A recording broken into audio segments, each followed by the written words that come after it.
Juho on 26-vuotias lapualainen perusvääntäjä. Vihaan talvea. Vihaan talvea, koska on taistelija. On taistelija 3. sukupolvessa. Taistelija lunta vastaan.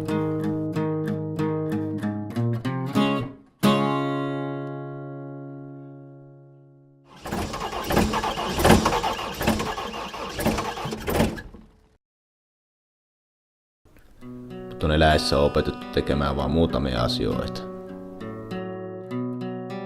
Niissä asioissa mä oon paras.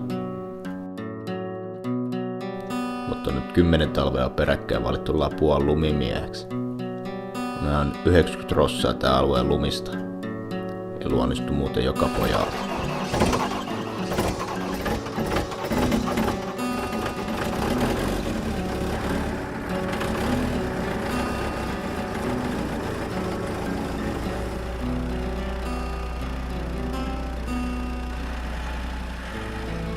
Tää talvi on tavallistakin huonompi.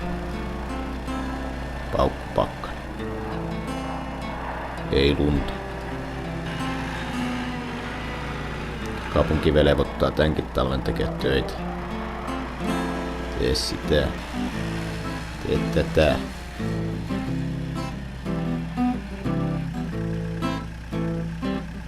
Joka aamu herään tähän oravan pyörään. Joka aamu ja joka päivä samalla rutiinilla.